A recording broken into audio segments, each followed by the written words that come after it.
Que lo que no se puede. No, ya está todo, nada más.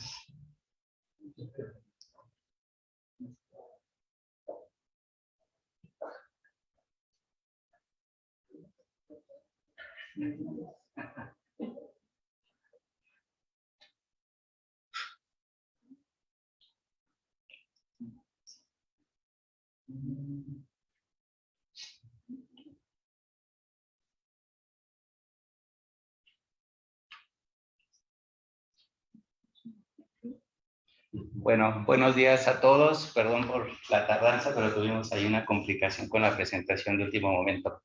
Gracias por su asistencia. El día de hoy tenemos la presencia del doctor Juan Luis Peña. El doctor Juan Luis Peña, pues también se incorpora como catedrático del programa Investigadores por México de CONACYT. Entonces, pues también hago el anuncio de que él se va a incorporar conmigo para la organización de los seminarios de las siguientes sesiones. Entonces, pues bienvenido, Juan Luis. Gracias. Y bueno, tengo la oportunidad de presentar una breve semblanza del doctor Juan Luis Peña. El doctor Juan Luis Peña es biólogo por la Universidad Autónoma de Nuevo León, con maestría y doctorado en Ciencias Biológicas en la Universidad Nacional Autónoma de México. Cuenta con 3 años de experiencia postdoctoral, uno en la Universidad Juárez Autónoma de Tabasco y el otro en la Escuela Nacional de Estudios Superiores de la UNAM Campus Morelia. Desde el 2009 inició su línea de investigación en México, la cual consiste en el análisis de las interacciones entre grandes mamíferos carnívoros y las comunidades humanas desde un enfoque socioecológico. Esto le ha permitido desarrollar trabajos de corte social y ecológico en México. Es pionero en el trabajo social de los mamíferos en México. Ha incursionado también en el desarrollo de materiales técnicos que promueven mejores prácticas de manejo ganadero en México y materiales de sensibilización con niños y jóvenes para promover una percepción positiva de los carnívoros en la República. Pues sin más preámbulo, le doy la palabra al doctor Juan Luis y adelante. La idea es 40 minutos. Muy bien. Y tratar de dejar 20. Yo por ahí te hago una seña. Sí, gracias. Bueno, trataré de ser concreto de mis 120 diapositivas. Entonces, bueno, pues nada, agradecer la oportunidad de platicarles de lo que estoy haciendo, de lo que quiero hacer y de lo que he hecho, ¿no? Entonces, vamos a ver.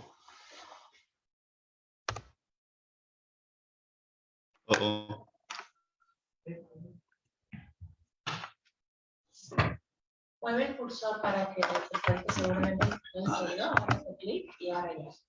Ahí está. Gracias. Ya está. Ok.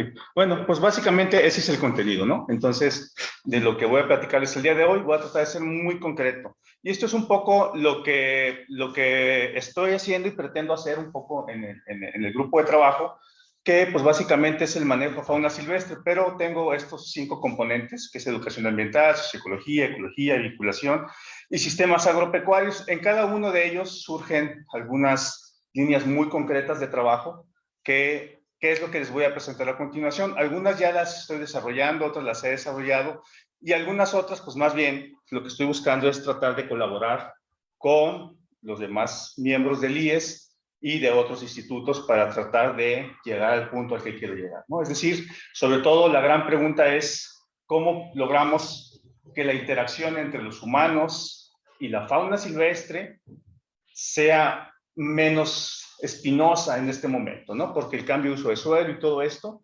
ha generado una cantidad de interacciones negativas con las especies que pues deriva en algunas cosas que les voy a platicar ahorita, ¿no?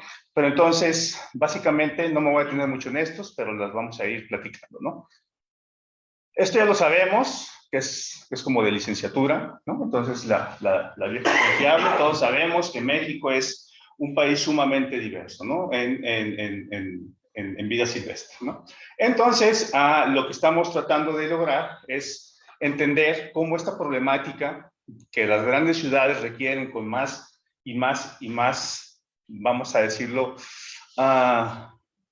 no sé si es la palabra correcta, pero los insumos para su vida diaria, ¿no? Y esos insumos vienen, la materia prima viene de las áreas naturales, donde se ejerce una presión constante por la extracción de estos recursos naturales. Y tiene como consecuencia este tipo de imágenes en el sentido que yo le llamo la cadena o la fila de la muerte, que yo espero que sea una fila como la del IMSS, ¿no? Entonces, que nunca avanza. Porque, por ejemplo, este es el último oso grizzly que fue cazado en México, cerca de Parral, Chihuahua, ¿no? Entonces, vean el tamaño y el peso del animal, ¿no? El lobo mexicano, pues, va en segundo lugar de la fila, ¿no? Ya casi no hay lobo mexicano. Hay un programa de reintroducción, sí lo hay, es un programa binacional, ha funcionado, pero ya no es la subespecie mexicana. La bailey ya no existe, ¿no? Entonces ya es una cruza, es un híbrido entre el lobo gringo y el lobo mexicano, ¿no? Entonces, y el que va en la fila, acercándose a este punto, es el jaguar, ¿no? Entonces, que cada vez hay menos y menos hábitat y por consecuencia presas que puede comer, y esto genera ciertas interacciones entre los humanos y los jaguares en los sitios que comparten, ¿no? Entonces, teniendo consecuencias como estas, ¿no? Entonces, en donde al final del día los carnívoros, los mamíferos carnívoros han comenzado a interactuar de una forma más fuerte con las comunidades humanas. Y tenemos casos tan tristes como estos, o este otro caso que yo creo que todos lo vimos, el oso de Chipinque, Chipinque es como un parque privado en las faldas del Parque Nacional Cumbres en Monterrey, donde es una forma de manejo muy canadiense del bosque, ¿no? Entonces, y es un refugio para muchas especies, y el oso es una de ellas, y es como el patio de la zona económicamente favorecida, ¿no? Entonces la gente va, corre, patina, va en sus bicis, va con sus niños todos los días en la mañana y de ahí se va a su trabajo, ¿no? Entonces, pero estos osos han comenzado a interactuar demasiado fuerte, ¿no? Entonces, el problema es que esto se puede transformar pronto en un ataque a las personas. Y entonces, ¿quién va a tener la culpa? Pues el oso, y vamos a matar osos. Incluso hay un caso de un oso que bajó varias veces a Chipinque, lo agarraban y lo regresaban, ¿no? Entonces, ese oso lo agarraron y lo mandaron a la Sierra Madre Occidental, ¿no? Lo castraron y lo mandaron para allá. Una muerte anunciada, ¿no? Mandas un oso de una subespecie a donde hay machos, donde hay una población, y el osito llega, pues, ¿qué es lo que va a hacer? Pues lo que sabe hacer, bajar a las comunidades, y pues ahí está el caso, ¿no? Entonces, una mala decisión, ¿no? Y bueno, y jaguares muertos por todos lados. Esto es en Chiapas, esto es aquí en Áporo, en Michoacán, esto es un ocelote en Mérida, este es un jaguar en Nuevo León, y este es un jaguar en Chiapas, que ahorita les voy a platicar un poco más, ¿no? Históricamente se ha trabajado así, ecosistemas, especies, genes, ¿no? Entonces, y se ha dejado un poco de lado la parte más humana, la parte más de la interacción con las comunidades que son dueñas de la tierra, ¿no? En México, más del 60% de las tierras con vocación de conservación tienen propiedad social, ¿no? Entonces, cualquier cosa que intentemos hacer para conservar o para manejar a la fauna silvestre, tenemos que hacerlo en concordancia con las comunidades humanas. De no ser así, nos enfrentamos a programas que van a desaparecer en algún momento por falta de interés de las comunidades locales. ¿Qué hacemos nosotros? Pues, ¿qué intento hacer? Pues agarro un poco de ecología, agarro un poco de antropología, un poco de sociología, un poco de biología, lo meto en una tómbola y me sale un monstruo horrible que no he sabido cómo manejar a veces, ¿no? Entonces, porque la ciencia no es así. Ahí afuera, tú puedes ser muy ecólogo y llegas y te enfrentas a cosas que no necesariamente sabes manejar, ¿no? Entonces, en este aprendizaje de cómo hacer socioecología, por decirlo de alguna manera, tuve que ponerle un nombre, pues nos hemos enfrentado a muchas cosas, ¿no? Entonces, a veces terminamos haciendo mucho de poco, entonces, y queremos como tratar de entender la biología, la ecología de las especies, pero irremediablemente tenemos que entrar al estudio de la gente, ¿no? Entonces, y por eso me aventé a hacer una maestría y un posgrado en cuestiones más sociales, ¿no? Para tratar de entender cómo esta dinámica. Y pues bueno, básicamente mi objetivo es buscar la convivencia entre fauna silvestre y comunidades humanas desde un enfoque integral. Tenemos una problemática que ya la platiqué, surgen preguntas de investigación, algunas muy ecológicas, algunas muy socioecológicas, y a esto le sumo la sensibilización y vinculación con las comunidades, ¿no? Entonces, ¿y cómo lo hacemos? Pues básicamente no podemos trabajar con todas las especies, ¿no? Es sumamente caro y es sumamente difícil, ¿no? Entonces agarramos especies o tomamos especies que son especies bandera, carismáticas, ¿no? Entonces, y un ejemplo de ello es que hay que reiniciar ahora, seleccionar.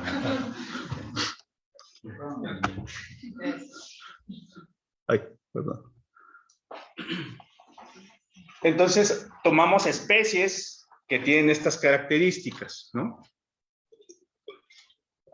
Básicamente tienen que tener un estatus de conservación, porque si no, no hay dinero para trabajar con ellas, ¿no? Entonces, si yo llego con los gringos y le digo, quiero estudiar los pumas, van a decir, los pumas, aquí sobran, ¿no? O quiero estudiar venados, no, pues no se puede, ¿no? Entonces, agarramos especies que tienen un estatus de peligro o cerca de peligro a nivel internacional, que tienen conflictos con las comunidades humanas, que el conservarlas nos va a garantizar la conectividad de grandes sitios, de grandes parches, para poder conservar las especies. Por ejemplo, el jaguar, una hembra se puede mover 60 kilómetros cuadrados hasta 120 kilómetros cuadrados, ¿no? En México hay poca información, pareciera increíble, pero de los millones que se han invertido en México, tenemos poca información de jaguares, ¿no? ¿Cuántos se mueven? Solamente en Chamela y Chiapas hay algo, ¿no? San Luis hay también tantita información, ¿no? Entonces, y bueno, que sean especies paraguas, que tengan problemas, por ejemplo, el tigre.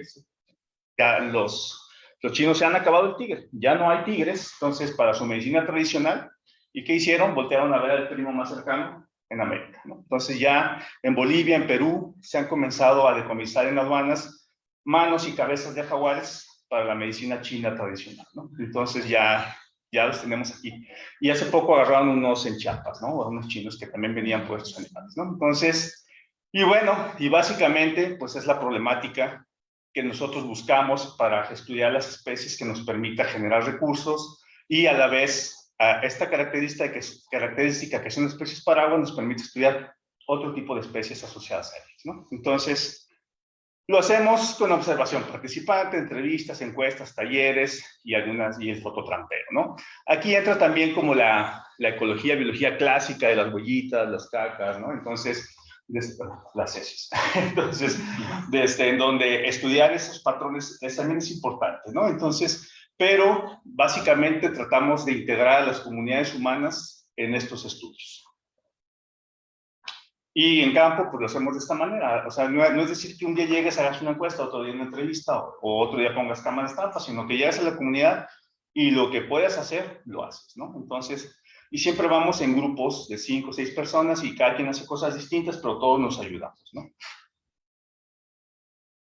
Y bueno, algunas líneas que han empezado a surgir y que estamos desarrollando son algunas de estas, pero básicamente se centran en entender la biología y ecología de estos animales y la interacción con las comunidades humanas. Surgen temas muy particulares que no son temas que hayamos predefinido, sino que son temas que van surgiendo en la medida que nosotros vamos trabajando, ¿no? Entonces, si los comenzamos a explorar y a desarrollar, y afortunadamente siempre hay estudiantes que quieren profundizar en esos temas, entonces, pues les damos seguimiento. Estas son algunas imágenes nada más para que nos aburran.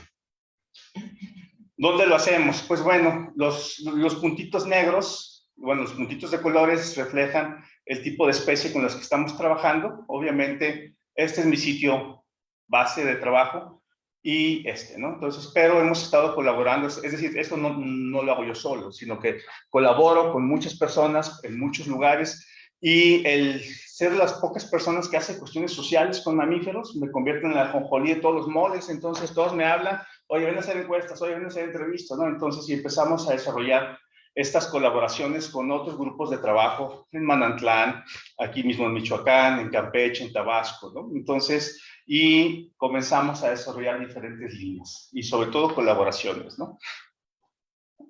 Bueno, aquí tenemos varias imágenes que ahorita se las voy a explicar más tarde.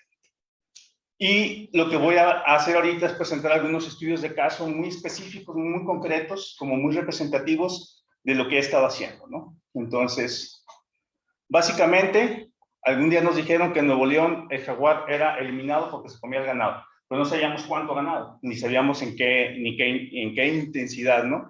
Entonces, con encuestas y observación participante, hicimos un censo de las pérdidas por jaguares y resultó que el jaguar no era el principal depredador del ganado, sino que era el oso negro. Entonces, no, pero digo, tampoco llegamos con la gente y le dijimos, oiga, no mate jaguar, mate oso. No, pues no. No se trata de eso, sino que más bien les explicamos a las personas en varios talleres que tuvimos que pues aquí el problema es más de raíz. El problema es que algo está pasando con el manejo del ganado, que los depredadores están consumiendo a los diferentes tipos de ganado, ¿no? Entonces, hasta el ganado menor, como las gallinas, la zorra gris, el gato montés, pues están consumiendo gallinas y huevos de gallina. Aquí no entran zorrillos, no entran gavilanes, perdón, porque pues obviamente se nos hubiera hecho una lista del tamaño del mundo, ¿no?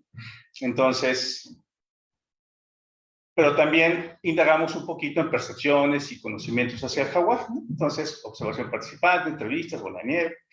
Entonces, básicamente, no me voy a poner a leer estas gráficas, pero la gente tiene un conocimiento bueno de los jaguares. Y no bueno en el sentido estadístico de que, sí es buen conocimiento, no es buen conocimiento, sino que conviven con una especie y la conocen, ¿no? Entonces saben cuánto se mueve, saben que es nocturno, saben. Ahí está el dicho de que cada cerro tiene su tigre, ¿no? Entonces saben que los jaguares o tigres, como les llaman, pues se mueven por todos lados, ¿no? Entonces, y pues básicamente algo que es como lo más difícil es que la gente nos decía que el jaguar no tiene una importancia para ellos, que si lo eliminan, no pasa nada, que el ganado rinde más y esta visión acerca de que una especie es prescindible, ¿no? Entonces, y así como el jaguar, pues también sucedió con el oso, sucedió con algunos otros carnívoros, ¿no? Entonces, este es un trabajo, a partir de estando en la lacandona, un señor nos enseñó estas fotos, me dijo, acabo de matar a un tigre, ¿no? Me dice, y lo maté con un 22, la bala aquí, ¿no? Entonces, increíble, ¿no? O sea, con un 22, una balita así, la puntería que tiene el don, ¿no? Entonces, y me enseñó las fotos, y esta es la más decente que encontramos, porque en otras fotos, sus hijos están sodomizando al jaguar, ¿no? Entonces, le ingresaban palos de escoba por el ano, le ponían una pelota en la boca, lo montaban, una cosa horrible, ¿no? Entonces, surge la pregunta, pero, ¿qué pasa con los niños y los jaguares en este conflicto, ¿no? Entonces, pues decidimos hacer este trabajo con Coral, que es un estudiante de licenciatura, ver la percepción y conocimiento de los niños y los jaguares, ¿no? Entonces, básicamente, diseñamos un trabajo con 3 preguntas. Al niño tú no lo puedes llegar a entrevistar, ¿no? O sea, un niño de 5 años, oye, ¿tú qué opinas del jaguar? No, pues el niño se va a ir, ¿no? Entonces, más bien, hicimos 3 preguntas y cada pregunta se convirtió en un dibujo, ¿no? Entonces, y les dimos un espacio, lo sacamos del salón para evitar como el esquema profesor-alumno de repruebo, ¿no? En el pupitre. Lo sacamos en el patio y les dijimos, a ver, niños, dibujen los animales que viven en la selva, ¿no? Y su dibujo lo recogimos. Ahora dibujen los animales peligrosos. Ya, los recogimos. Ahora, ¿cómo es el jaguar y qué come? ¿No? Entonces ya lo dibujaron. Entonces, fueron 102 niños en las comunidades, en estas 4 ejidos, ¿sí? Entonces, y lo que encontramos fue interesante porque cuando les preguntábamos qué animales viven en la selva, el jaguar apareció en cuarto lugar. Entonces, en todos los dibujos aparecía un jaguar. Ahora, ¿cómo sabemos que es un jaguar? Pues bueno, Coral, con observación participante, cuando le entregaban el dibujo, preguntaba, oye, ¿esto qué es y cómo es? Entonces, anotaba todas estas, pues como pequeñas notas marginales, ¿no? Y pues sí, aparece el jaguar conviviendo con elefantes y pulpos de agua dulce, ¿no? Entonces, pero los niños tienen una muy buena idea del jaguar y su entorno en la selva de Canadá, ¿no? Entonces, cuando les preguntamos qué animales son peligrosos, el niño dibujó un coyo jaguar, ¿no? Entonces, que para él es un jaguar y que le dijimos, oye, ¿por qué es un jaguar? Pues porque es amarillo y tiene manchas, obvio, ¿no? Entonces, fue así como que, ok. Y los animales más peligrosos, la culebra y el jaguar, ¿no? Entonces, y esto tiene mucho que ver con lo que los maestros y los papás le dicen a los niños. Ahí el niño va caminando a la escuela y atraviesa el monte y le dicen, no, que no te muerda la víbora, que no te muerda no sé qué, ¿no? Entonces los niños interiorizan esta parte, ¿no? Entonces hay todo un mapa conceptual asociado a la psicología del niño en este trabajo, ¿no? ¿Cómo definimos la peligrosidad? Pues obviamente con cosas que los niños identifican como cosas malas, ¿no? Entonces, el que alguien fume y tenga una metralleta, pues parece ser que es algo malo, ¿no? Entonces, por ejemplo, el cocodrilo, el jaguar, el zorro gris, el coatí, y este jaguar está comiendo una persona, ¿no? Y aquí está gritando, ¿no? Entonces, eso es ser malo, ¿no? Entonces, para ellos es como ellos identifican la peligrosidad de un animal que nosotros usamos eso para el análisis, ¿no? Entonces, y cuando dijimos cómo es el jaguar y qué come, pues un niño dijo, bueno, este es un jaguar, ¿no? Entonces, está perfecto. Pues ahora dibuja alrededor qué come. y casi nos dibujó una cadena trófica, ¿no? Entonces, el niño, entonces, el perro, el pollo, el borrego, la vaca y el venado. Entonces, aquí es algo bien importante porque el conflicto que nosotros estábamos estudiando entre los jaguares y la ganadería apareció, ¿no? Incluso con los niños, ¿no? O sea, la vaca y el borrego fueron dos de los ítems que más aparecieron cuando el jaguar identificaban qué comía el jaguar, ¿no? Entonces, el conflicto con los adultos está permeando sobre los niños, ¿no? Y entonces ahí es donde dices, aquí hay un área de acción, ¿no? Entonces, y bueno, aquí está un jaguar fumando, acá está otro jaguar comiendo personas, ¿no? Entonces, y vuelve a aparecer la vaca, ¿sí? Entonces, que es recurrente en todo este trabajo, ¿no? Entonces, y bueno, aquí clasificamos lo que come, pues básicamente de la vida silvestre, que son verdes, pues venados, ¿no? Entonces, o las vacas o carne humana, fueron los tres ítems que más aparecieron, ¿no? Entonces, y eso es interesante, ¿no? Y físicamente los niños conocen el jaguar más que uno, ellos lo han agarrado, lo han visto, no, es que mi abuelito tenía uno y lo liberó, es que un día vimos, o sea, lo han visto más veces que yo, ¿no? O sea, para acabar pronto, ¿no? Entonces, conocen bien y vimos la foto, o sea, el niño montado en un jaguar, ¿cómo no conocerlo, no?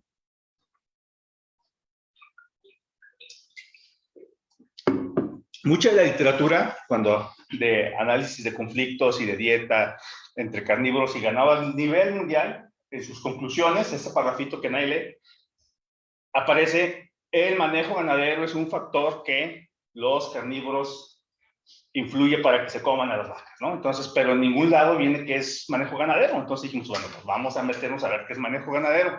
Me tocó meterme a leer cosas de veterinaria que nunca había entendido y que hasta hoy sigo tratando de entender, ¿no? Pero básicamente en el doctorado lo que hicimos fue un índice de vulnerabilidad a la depredación por jaguares del ganado, ¿no? Entonces, con encuestas y lo que hicimos fue caracterizar el manejo ganadero. Entonces, sacamos que el manejo ganadero tiene como varios componentes, ¿no? El objetivo del ganado es que haya un bienestar familiar, ¿no? Pero hay cosas que suman y hay cosas que restan, ¿no? Pero ¿por qué se come el ganado? Pues bueno, encontramos que el tipo de pastoreo, las fuentes de agua, el control de los animales muertos, influye mucho para que el jaguar se coma o no se coma una vaca. Si la vaca pasta cerca de las áreas boscosas, pues es más fácil, ¿no? Te da el forrajeo óptimo. Si una presa es fácilmente encontrable, fácilmente matable y rápidamente consumible, eso hace que sea una presa idónea. Eso es todavía el forrajeo óptimo, ¿no? Entonces, tomando eso como base, pues decidimos, a ver, que paste cerca de las áreas boscosas, sin cercas, pues se lo come, ¿no? Si las vacas van y toman agua a los ríos naturales, que son los freeway de la selva, pues el agua las espera ahí y se las come, porque ahí hay cobertura, ¿no? Pero así como la nutrición, también si hay un animal mal nutrido, pues obviamente es más difícil que se defienda, ¿no?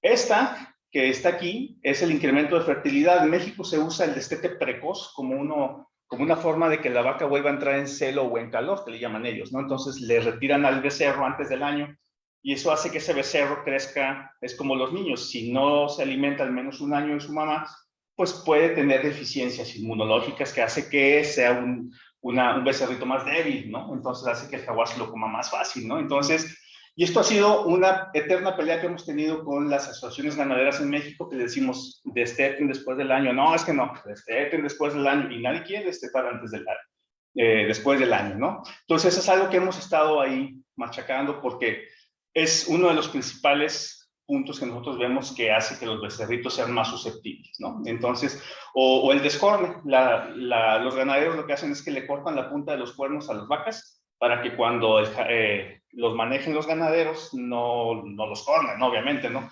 Pero eso hace que la vaca tenga menos opciones para defender a su cría, ¿no? Entonces, cuando llega un jaguar y tiene los cuernos mochos, pues es más difícil que se defienda, ¿no? Entonces, este tipo de acciones las estamos promoviendo para que haya un cambio. Es muy difícil, ¿no?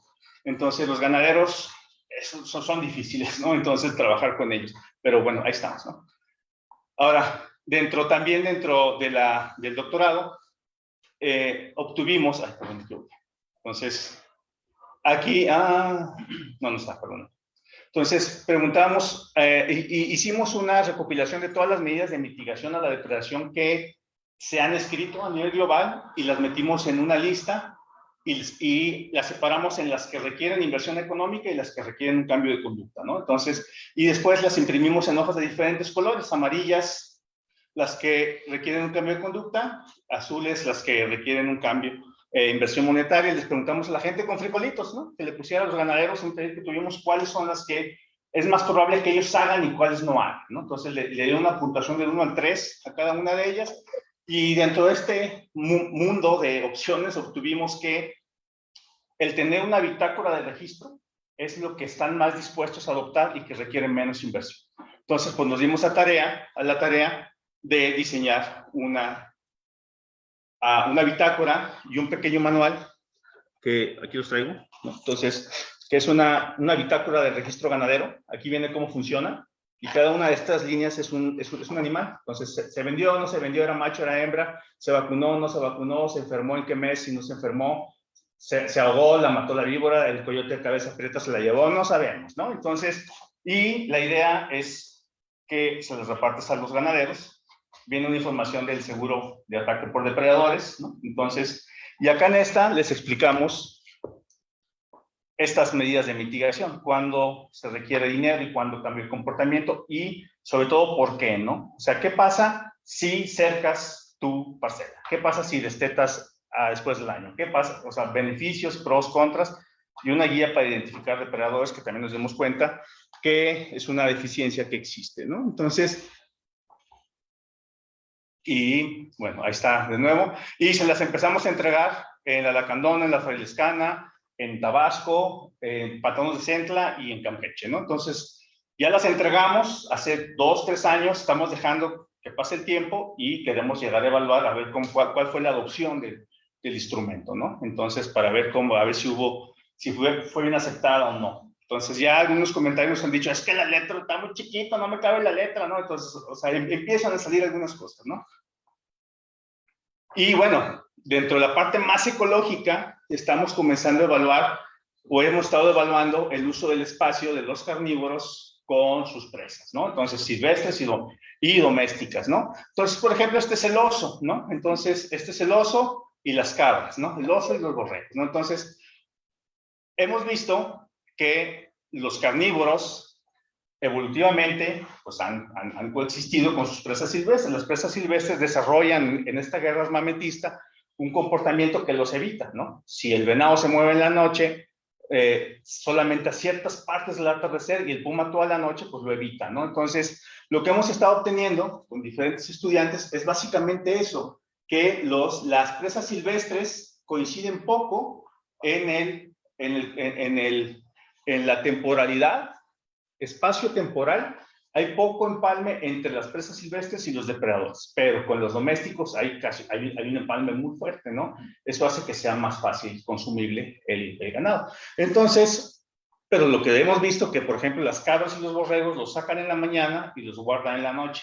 Entonces, hemos visto que las cabras y los borregos son menos depredadas por los carnívoros grandototes, ¿no? Entonces, ahí hay un esbozo de que el manejo ganadero puede disminuir la depredación y esperamos que el conflicto, ¿no? Entonces es algo que hemos estado comenzando a desarrollar con osos, con pumas, con jaguares. Pero también hemos estado trabajando como estos traslapes espaciotemporales entre los pumas y los jaguares y sus presas, ¿no? Y entonces, pues básicamente, aquí está por ejemplo la cabra, ¿no? Entonces, o el armadillo, ¿no? Entonces, las presas, obviamente, al coevolucionar con un depredador, pues obviamente desarrollan estas capacidades, ¿no?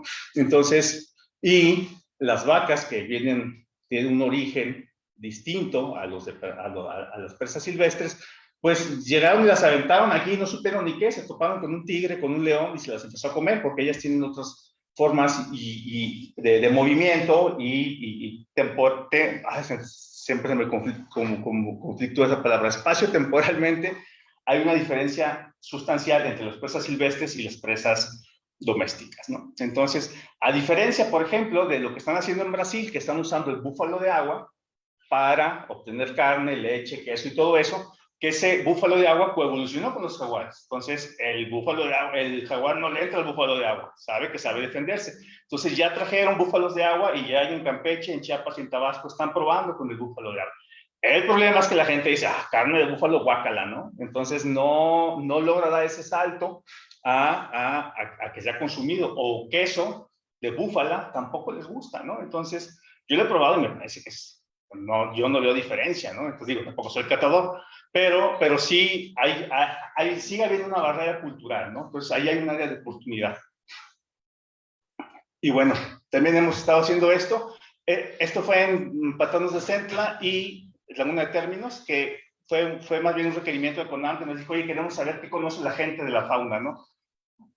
No sé si está bien decirlo, pero nos inventamos este método, entonces, y que ya después lo sistematizamos, estamos preparando el artículo, que básicamente imprimimos en una imagen satelital con puntos de referencia el mapa del ejido y les dimos unos stickers a la gente y les pusimos en la pared qué significaba cada sticker, y entonces le dimos un grupo de stickers a la gente y cada persona decía, yo vi este animal aquí, ¿no? Ah, bueno, y le pusimos un plástico de mesa, ¿no? Entonces arriba pintamos el ejido y la gente pegaba sus stickers de dónde había visto qué animal y qué otro animal había visto, ¿no? Entonces, al final obtuvimos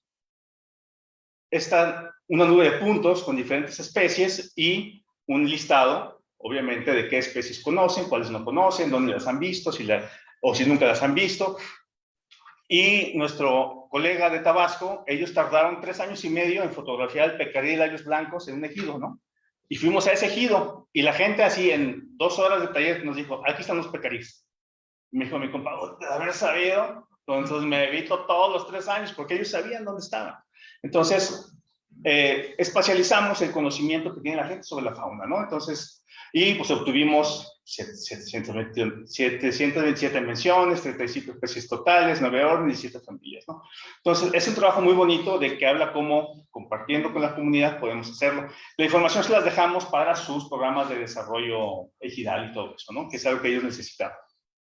Y bueno, ya de rapidito, lo último es Itzel, una estudiante de licenciatura, ella ya está comenzando a estudiar las percepciones, bueno, ya estudió porque ya se tituló, de los osos negros y la gente en Monterrey, ¿no? Y el papel de los medios de comunicación. Y encontramos coincidencias en un análisis del discurso que lo que dicen las noticias es repetido por la gente acerca de los osos, ¿no? ¿Por qué crees que el oso baja a comer? No, pues porque no tiene comida, y es algo que dicen las noticias constantemente, ¿no? Entonces hay una repetición o una coincidencia entre lo que dicen las noticias y lo que piensa la gente. Entonces la percepción de la gente está muy influenciada por las noticias, y las noticias dicen lo que se les ocurre, ¿no? Entonces, por más que tú les des información, no necesariamente es lo más adecuado, ¿no? Entonces, y estas son fotos, pues de Nuevo León. He estado con un pingüino, ¿no? O sea, cuando hayan visto un oso comiendo pingüino, ¿no? Entonces, esto es una imagen muy común en las colonias económicamente altas de Nuevo León, ¿no? Entonces, sales, ves un oso pasando con sus ositas, ¿no? Entonces, y bueno, y la gente quiere a los osos, ¿no? O sea, los que quiere los ama, y ese es un problema porque lo están idealizando como el oso buena onda, ¿no? El día que se acerquen, lo quieran abrazar y los muerda, va a haber un problema, ¿no?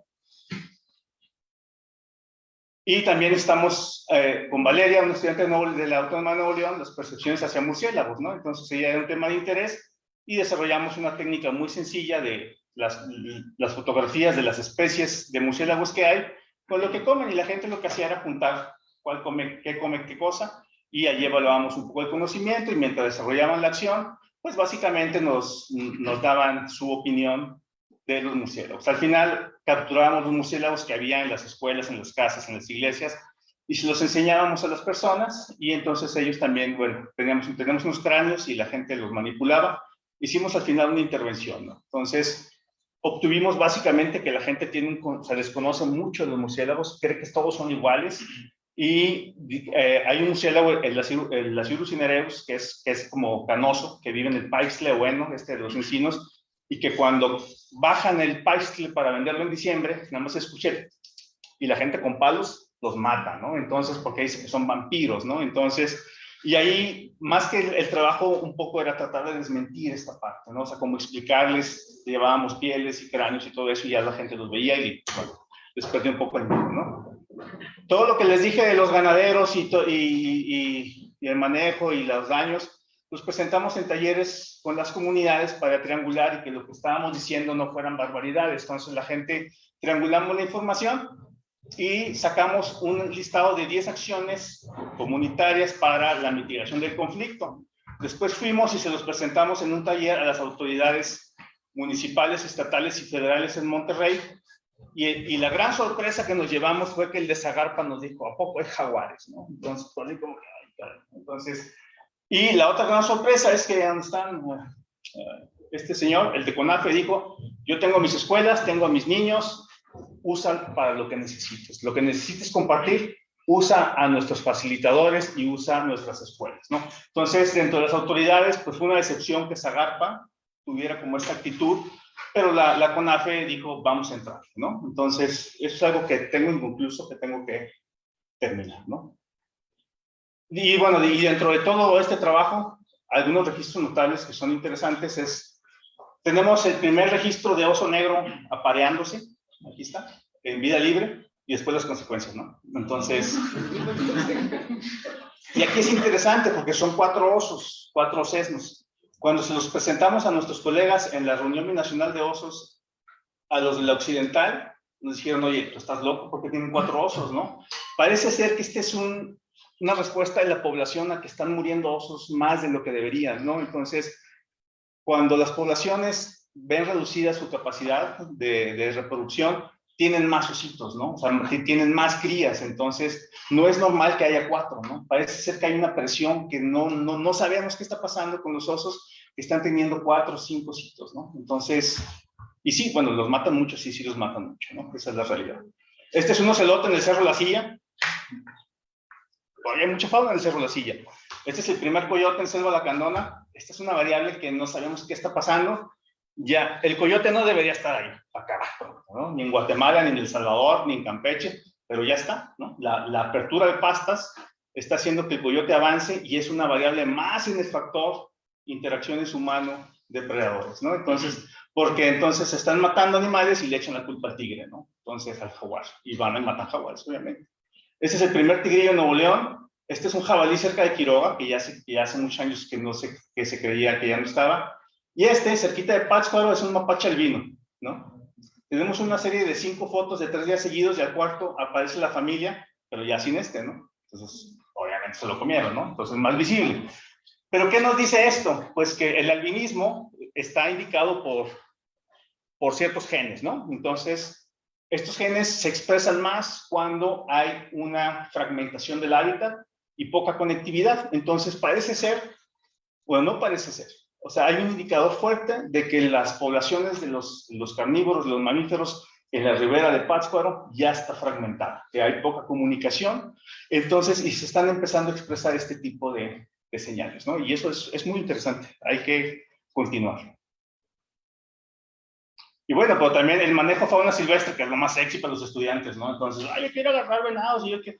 pero pues implica trabajar, ¿no? Entonces, esta es otra parte que desarrollamos, que es el manejo más cinegético, ¿no? En el norte de México, es decir, el aprovechamiento de la vida silvestre, ¿no? Entonces, y que es una herramienta para cuando los estudiantes se titulan, si quieren hacer el manejo de vida silvestre en ejidos, en comunidades, tengan la capacidad de hacerlo, ¿no? Entonces, ahorita estoy proponiendo la materia optativa en la ENES y posgrado para esto, ¿no? Para que se tomen habilidades de manejo muy puntual de vida silvestre, cómo contarlos, cómo diseñar tasas de aprovechamiento, etcétera, etcétera, ¿no? Entonces, este es un proyecto donde capturamos venadas y las liberamos, y pues fue ciertamente exitoso ahí en Nuevo León, ¿no? Pero ¿cómo comunicamos esto? Pues básicamente queremos que tomen decisiones las personas y lo hacemos con este tipo de festivales del tigre mexicano, esto es en Nuevo León, y diseñamos actividades. Con lo que obtuvimos de la maestría y el doctorado, vimos que la gente necesitaba, o veíamos que había cierta deficiencia en que conocieran las huellas, o los depredadores, o todo eso, ¿no? Entonces, básicamente diseñamos una actividad. Cada actividad que hacemos con los niños tiene un fundamento, ¿no? Entonces, tiene un objetivo, tiene un material, es decir, no alimentamos, sí, pero con una base, ¿no?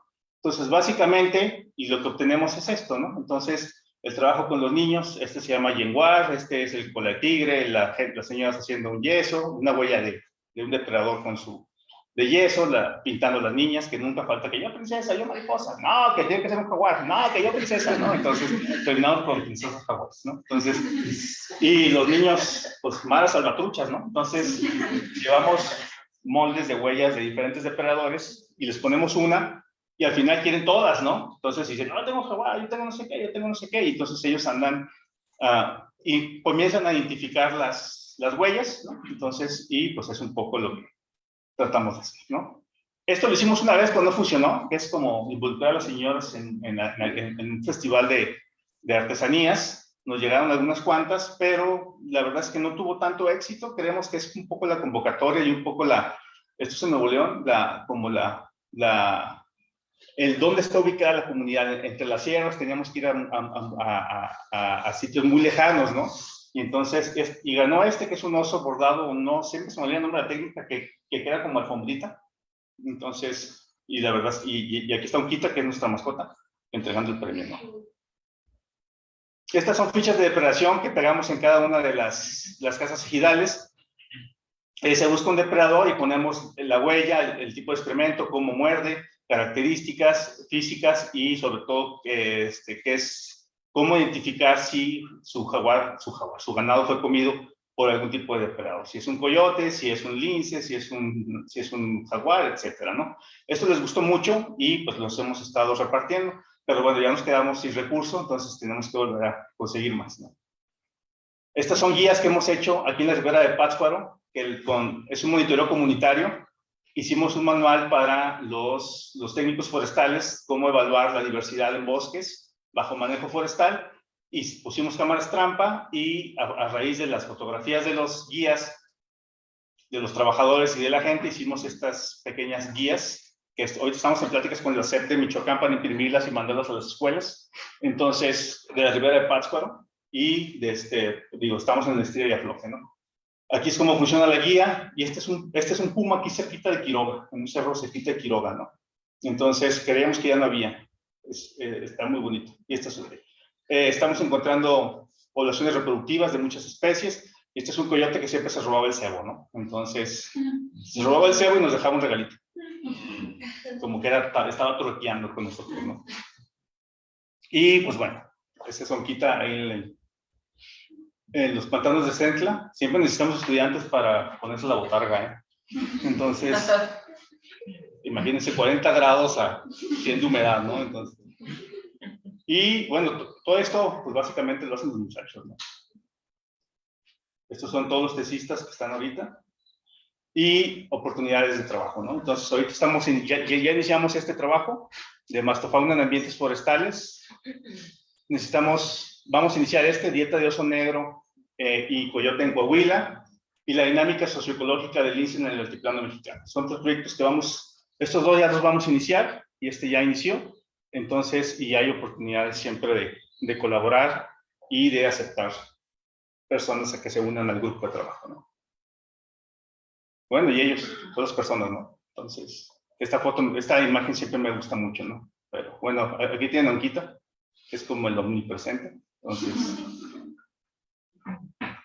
y pues las instituciones, ¿no? Y quien tiene dinero, básicamente. Ahí puede estar su foto. Entonces, y ya, gracias.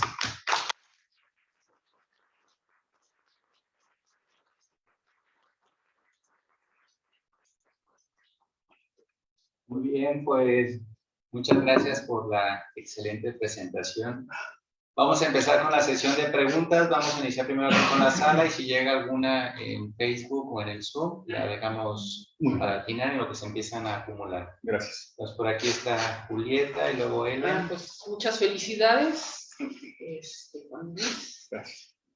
Y bueno, justamente al final sacaste esa diapositiva sobre el conflicto. Bueno, pues mi pregunta iba que si también estabas haciendo tus estudios, tu investigación en el estado de Coahuila.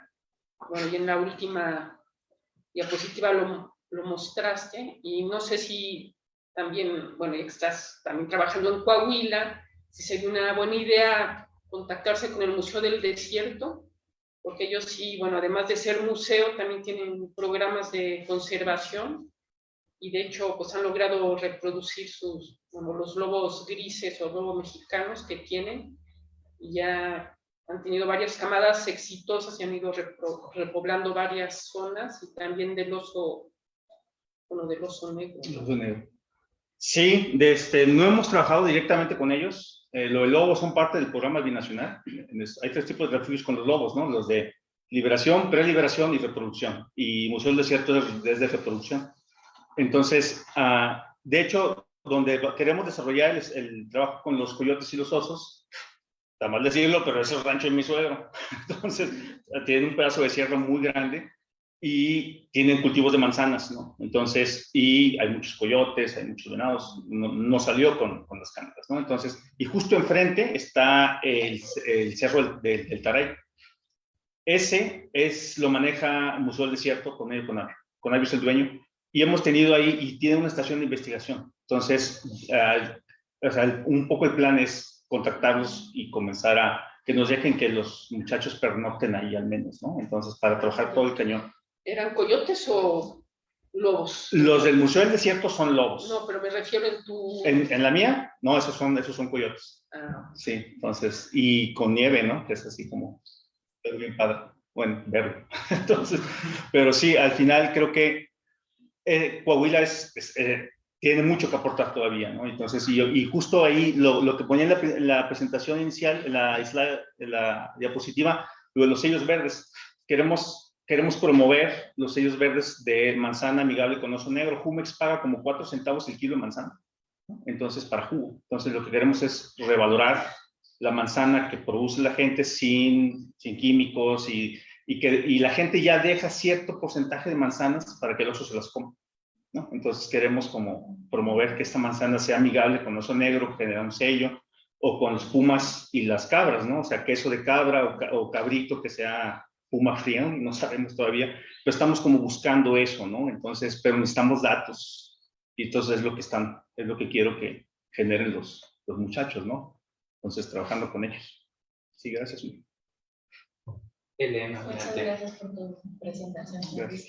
Oye, en las selvas en el sureste de México, pues la gente caza para comer también, ¿no? Muchísimo para usos medicinales.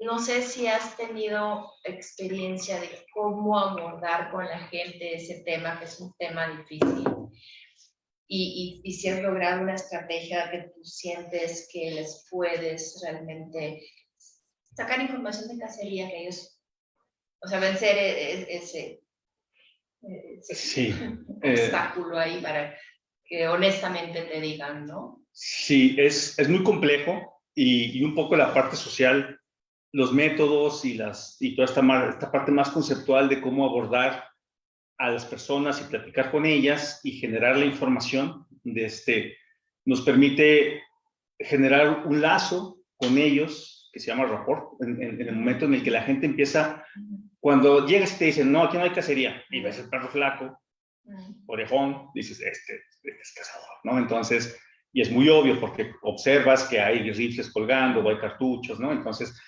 y son trabajos que se desarrollan de a poquito, ¿no? Entonces, ahorita en Selva Lacandona, nosotros conocemos 2 cazadores que hemos tenido contacto con ellos, ¿no? O sea, no llegamos con la entrevista y le decimos, ¿cuánto cazas? ¿Cuántos kilos? ¿No? O sea, porque no nos van a decir. Entonces, más bien comienzas a abordarlos y dices, bueno, oye, ¿cómo te fue? No sé qué, y pasa, ¿qué trajiste? ¿No? Guarda el cráneo, que no sé qué, ¿no? Y empieza a generar cierto lazo de confianza. En Nuevo León conocemos unas personas que nos ayudan a poner cámaras, es un tigrero, personas que les pagan por matar tigres, ¿no? Entonces, este chavo va y pone lazos en las pasadas de los jaguares, y por cada jaguar que mata, llega y se los enseña a la Unión Ganadera. Ya les maté un problema, ¿cuánto me van a dar? Preventivo. Visionario, chavo, ¿no? Entonces le pagan, los dueños le pagan dinero por matarlos, ¿no? O sea, sin saber si hay daños o no. Este señor conoce mucho, entonces lo que hicimos fue, por medio de los niños, a los niños les dimos una tableta, una computadora, un GPS, son jóvenes, y les enseñamos a capturar la información. Entonces, ahora, y el señor aprendió a poner las cámaras, y entonces, y lo que hicimos es un programa que por cada foto de jaguar les pagamos 50 pesos, por cada foto de oso 40 pesos, puma 30 pesos, coyotes 1 peso. Entonces, pero al final llegamos y enfrente de ellos les descargamos la información y les pagamos, ¿no? Los financiamientos de Rufo y todos esos, mucho de ese dinero se fue a pagarles a ellos, ¿no? Y entonces ya con él hablamos y entonces ya te dice, mira, yo mato esto. O sea, generas esta cierta información, ¿no? Pero es un trabajo muy lento. Sí. Entonces, o sea, si pretendes mandar a un estudiante que vaya por la información y se regrese, no va a funcionar, es muy complejo. Tienes que generar estos lazos de confianza con la gente e involucrarlos, ¿no? No lo van a dejar de hacer. Ajá. Eso es una realidad. Sí. Hay que aceptar. Entonces, más bien tenemos que decir, a ver, ¿cómo podemos ayudarnos, ¿no? Entonces, y lo que hacemos es eso. Básicamente, los tratamos de involucrar en el trabajo que estamos haciendo y de ahí vamos generando información, ¿no? Entonces, estos dos son 2 estudios de caso que no terminan. Entonces, porque lleva más tiempo, ¿no? Entonces, pero sí, en Selva de Lacandón hay cacería de subsistencia, sí la hay, pero es una línea difusa la que divide la cacería de subsistencia de la no subsistencia, ¿no? Hay un restaurante en Zamora, Pico de Oro, que tú llegas y te da el menú, ¿no? Y le dices, oiga, pero el otro menú, tapir, lo que tú quieras, te sirven, ¿no? Entonces, o sea, es no dicho, pero todos saben que ahí puedes comer carne silvestre, ¿no? Entonces, al final del día, creo que se puede aprovechar, aunque no sea de subsistencia, aunque sea para vender, creo que sí se puede aprovechar bajo un manejo adecuado. Ahora, el problema son los datos, ¿no? Tenemos que generar, ver en qué momento no estamos afectando a la población, ¿no? O sea, el uso de la biodiversidad está, nada más hay que buscar las formas. No sé si te contesto. Sí, claro. Bueno, ok. Sí, ¿alguien más? Bueno, tenemos una aquí en Facebook, también por si alguien más se anima aquí en la sala, es de Leopardus Emily. Nos dice, ¿existe algún procedimiento base que usan cuando entran a alguna comunidad nueva? ¿Y cuáles son los retos más recurrentes a la hora de empezar a trabajar con las comunidades? Tenemos un capítulo entonces, que habla de cómo el acceso a la comunidad no es el acceso físico, o sea, no es de llegar y ya me metí, sino más bien cómo haces que te acepten en las comunidades y la información que te están proporcionando es realmente fidedigna, ¿no? O es robusta, ¿no? Entonces hay todo un marco conceptual asociado a eso. Pero pues lo que hacemos nosotros es, uno, nos presentamos con autoridades, dejamos una carta, les decimos quiénes somos, qué hacemos, cómo estamos, hay cierto código de vestimenta, ¿no? Entonces de comportamiento, y dejamos la carta, si nos aceptan, volvemos, ¿no? Entonces casi siempre hay una salida nada más para pedir permisos y que nos conozcan, ¿no? Entonces, y vamos trabajando con la comunidad conforme la comunidad lo va pidiendo, ¿no? Hay ciertas personas que no te van a entrevistar, o sea, que no te van a dar una entrevista. Tenemos una comunidad de Nuevo León que en 20 años no me ha dado una entrevista a las personas. No quieren, pero ya me dijeron todo platicando, ¿no? Entonces, este tipo de generación de información es como decir, ¿cómo genero la información? O sea, y a veces en nuestra cabeza la información es una hoja con cosas, ¿no? No necesariamente, hay información verbal, no verbal, ¿no? Información visual, ¿no? Entonces, hay mucho tipo de información que tú puedes ir recabando sin necesidad de un papel en la mano, ¿no? Entonces, y todo eso es parte de los métodos sociales que nos permiten generar cierta información, ¿no? Los retos a los que nos enfrentamos, no, yo a veces platico con Alicia y le digo, es que no es lo mismo ir a preguntar por el agua y el bosque que por los jaguares, ¿no? O sea, ¿usted qué opina del bosque? Ah, pues es muy bello. Y usted mata jaguares, lo voltea y se me quedan viendo, ¿no? O sea, son cosas muy distintas y temas muy distintos, ¿no? Entonces, los retos son que la gente te tenga confianza. Y una cosa que hemos hecho es, lo primero que hacemos es contactamos asociaciones ganaderas o silvopastoriles, ¿no? En el sureste, en las zonas ganaderas.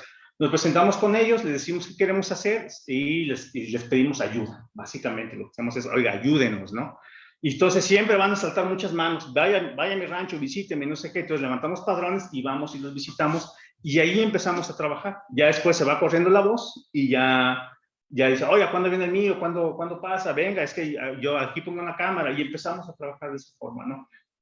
Obstáculos sí existen, que a veces terminamos con 10 cámaras en un sitio y con una acá, ¿no? Entonces tenemos que buscar como que el muestreo sea más homogéneo, ¿no? Entonces por eso de inicio siempre es como un diagnóstico y a partir de ahí comenzamos a repartir los recursos que tenemos, ¿no? Entonces, básicamente. Okay. Adelante, Elena. Bueno, me llamó la atención esa diapositiva que pusiste con los afiches de Se Busca, porque mi primera reacción es, se busca muerto, ¿no? O sea, yo veo eso y pienso en películas de Se Busca al Bandido. Ajá. Entonces, pero me imagino que ese no era el propósito. No. El propósito y sí funcionó, porque, o sea, sí, yo lo veo y es como que le siento una connotación negativa, ¿no? Sí, de inicio pudiera parecer eso me queda muy claro, ¿no? Entonces, todo esto o sea, el poner las fichas iban acompañadas de una visita de nosotros, ¿no? O sea, no llegábamos y las pegábamos y decíamos, sino que más bien, y las presentamos en la Unión Ganadera. Les dijimos, oigan, estamos buscando estos bichos, porque queremos estudiarlos, ¿no? Entonces, y tenemos cierta información de ellos, ¿no? Entonces, la información, sí, no pusimos vivo o muerto. Entonces, ahora, sí nos los dieron muertos, sí. O sea, tenemos cráneos de jaguares, de osos, de pieles, incluso, pues la gente, llegas a la comunidad y había una comunidad en la que no te mandaban una entrevista que decía, es que después de que vino biólogo, se ponía uno a la entrada y uno salía del pueblo cuando matábamos un animal, ¿no? O sea, cuidándonos, ¿no? Y ya después que fuimos, ya me tocó comer chicharrón de jaguar, carne seca de oso, ¿no? Entonces, que la gente, pues mata, ¿no? Entonces, y me decían, ahí está su bicho. Digo, yo con las tripas revueltas, no, ¿por qué? Pero pues no hay de otra, ¿no? O sea, tienes que... Entonces, y aquí lo que le decíamos, lo estamos buscando, así son sus huellas, así come, así son sus heces, ¿no? Entonces, y si tiene un problema con la depredación de su ganado de este bicho, aquí hay un número del seguro de ataque por depredadores, que es un fideicomiso mutualista entre la Zagarpa y la Asociación Nacional Ganadera. Ambos ponen una bolsa de dinero y cuando uno de estos animales te ataca el ganado, va un ajustador, lo revisa y te pagan un porcentaje, ¿no? Entonces, la gente dice, uy, no, porcentaje. Le digo, pues ya lo perdiste. Y solo tienes que hacer una llamada. Ah, pues sí, ¿verdad? Y entonces, compramos como 200 cámaras desechables y las repartimos en las uniones ganaderas para que tuvieran, cuando esto sucediera, tomaran pruebas, ¿no? ¿A qué? A la caquita, a la huella y al animal muerto, ¿no? Entonces, acompañado de esto, digo, por tiempo no lo mencioné, pero les dábamos cámaras desechables, decíamos, si pasa esto, aquí está la cámara, tómenle fotos, venimos por ella, va a venir el ajustador, etcétera, etcétera, ¿no? Entonces, sí, de inicio puede dar esa connotación, y tienes razón, ¿no? Entonces, y les decimos, bueno, pues el jaguar, el puma primero come ubre y vísceras, ¿no? En cambio, el jaguar lo primero que come es pulmón y cuello, ¿no? Entonces, tiene que ver con la temperatura de la sangre al matarlo, ¿no? Entonces, y les encanta la ubre, ¿no? A los pumas. Y lo vas a encontrar mordido, ahí dice, ¿no? Los pumas muerden en el cuello y hay una cosa que se llama beso de la muerte, ¿no? El puma cuando se le lanza y lo muerde en el cuello y ya no puede respirar, se le voltea y le atrapa todo el hocico con pues el puma como que el beso de la muerte, ya no lo deja respirar, ¿no? En cambio el jaguar lo que hace es que le entierra los colmillos en la parte de atrás y cuando jala, rompe cervicales, atlas, axis, ¿no? Entonces, o sea, cuando llegas y encuentras al animal todo check, es un jaguar casi siempre, ¿no? Y empieza a comer, el corazón le gusta mucho. Entonces, es un tema apasionante, medio sangriento, y el coyote o sea, deja tripas por todos lados, y el oso come como si fuera naranja, las voltea. O sea, agarra la piel, la voltea y empieza a comérsela como si fuera una cascadita de naranja, ¿no? Y encuentras tripas en los árboles, aventadas, ¿no? Es muy cochino para comer.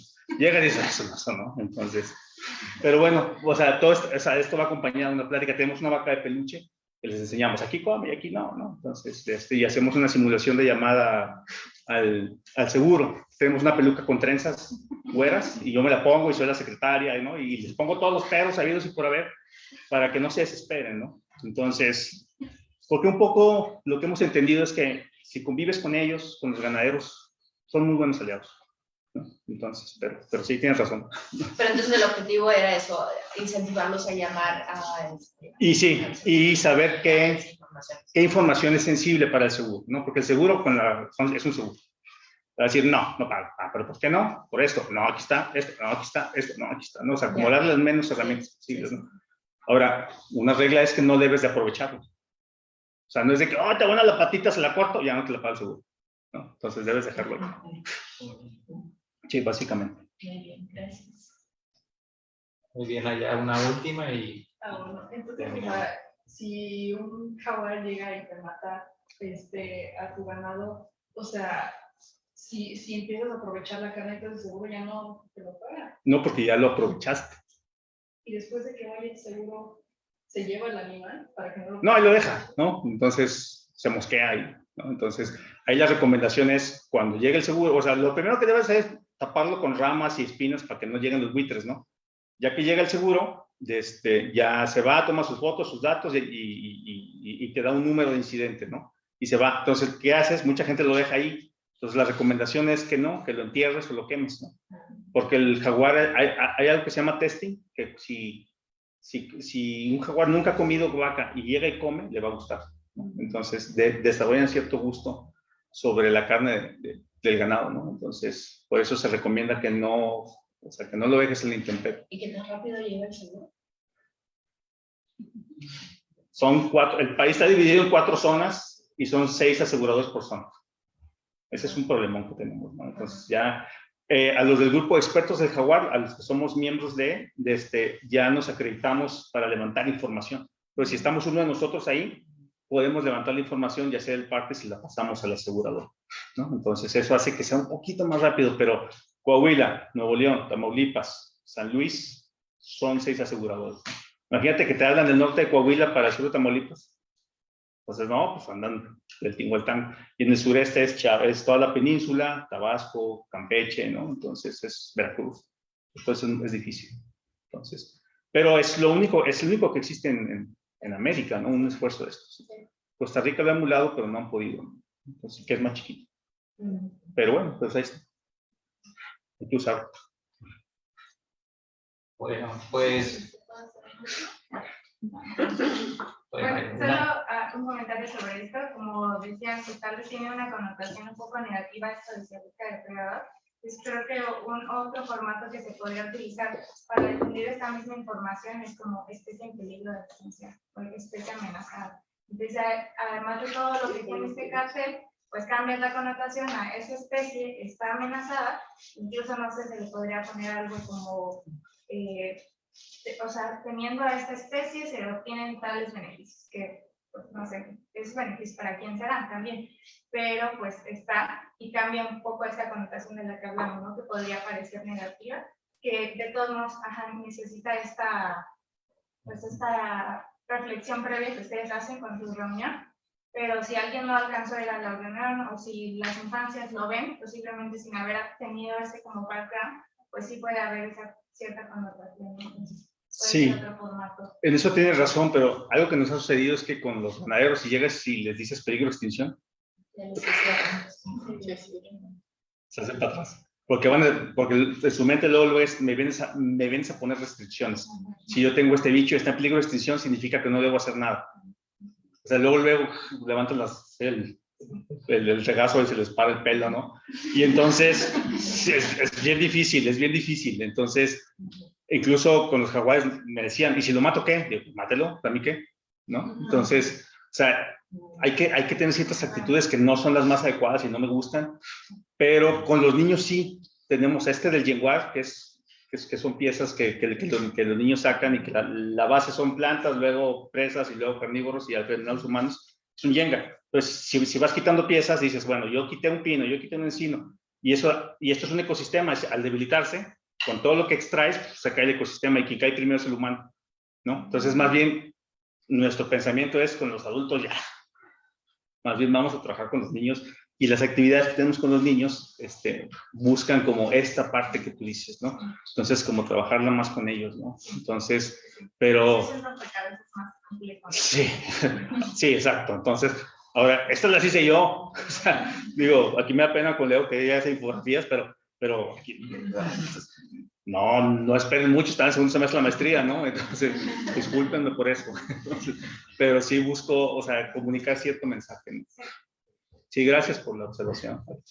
Bueno, pues muchas gracias por tu asistencia y muchas gracias, doctor Juan Luis, por la presentación.